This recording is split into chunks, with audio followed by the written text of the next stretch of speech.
Hello, I'm Adam Chaskin, CEO of the Jewish Community Alliance, and your host today for Legacy of Leaders.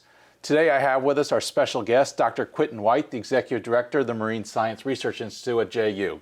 Thank you for being with us today, Dr. White. Thank you, Adam. Appreciate it. So let's start off with just a little bit more explanation. It's a fancy title, a fancy department name. Just tell us a little bit more about what it is you actually do there at JU. Well, I direct the Marine Science program, or at least the Marine Science Research Institute. We built that in 2010. It's an institute that houses not only our undergraduate and our graduate program, but also the Florida Fish and Wildlife Conservation Commission, the St. John's Riverkeeper, as well as the Miller Wilson Laboratory. And so we support the undergraduate and graduate research programs along with a lot of community service too. So it's a pretty exciting program. I got to JU in 1976. We started the program in 1978. And so I've been doing this for 48 years, so it's been a lot of fun. So I know in addition to obviously working with the students and the education part of that, you do a lot with the community in general and trying to educate the community. I know I've been fortunate a couple times to be on some of the boat trips that were led by you and your staff. Can you talk more about what's available that way also for the community? Well, we have quite a broad outreach program into the community. We work with the Riverkeeper on a lot of things. We also have a summer camp program for 2 weeks for marine science, which has been very, very successful. We do a lot of research. We have a number of faculty that are doing research on the St. Johns River. We have a program with OSearch, the shark tracking organization. We have done a lot of work on building awareness for the St. Johns River.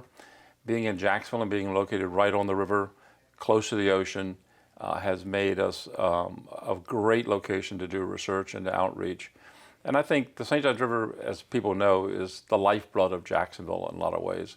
So our ability to make people aware of the river and to maintain and understand their part in maintaining the river has been very important to us.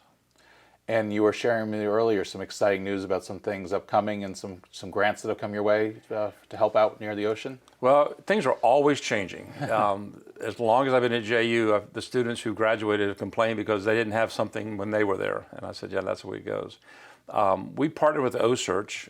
The city of Jacksonville is completing a $6 million dock project at Mayport that will bring the OSearch vessel to Jacksonville.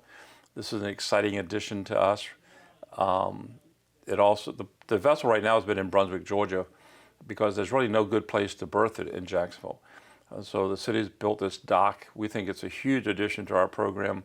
It's going to bring the ability to not only to have the OSearch facility here, but also other universities and their research vessels to come to Jacksonville.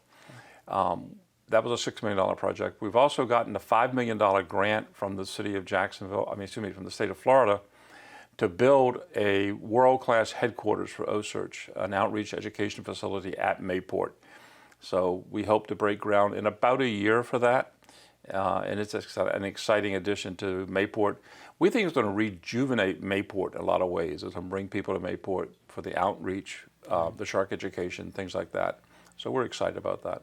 That sounds very exciting. There'll be a reason to go besides when my son, who's in the Navy, is docked there. There'll be a reason to go to that area. So lots of great stuff that's going to be making Jacksonville even more of a destination for people to come. We first met at the JCA, where I know you've been a member almost since the doors opened 35 years ago. We do a lot of great things in the community, and I'd like to hear more about your involvement. Like, what is it that you love about the JCA, and how has the JCA helped your family? Well, that's a very rich history, and we have really appreciated JCA. We live pretty much right across the street, across San Jose from the JCA. Very convenient for us. My children have been involved in the theater program there. I think that has been a huge addition to their education. I've recommended it to visiting families at JU who've asked me, what can my student do to get prepared for college? And I'll say, get involved in the theater program, because I think it gives them the gift of being able to get up in front of crowds, make presentations, and not be afraid of things. People don't like to get up in front of crowds and make speeches, and yet we have to do it. We've had childcare there. I sort of tell the story because as part of that childcare, even though we're Methodist, our children got Judaic studies in the afternoons. And so as part of that, they learned about Jewish tradition and Jewish rituals.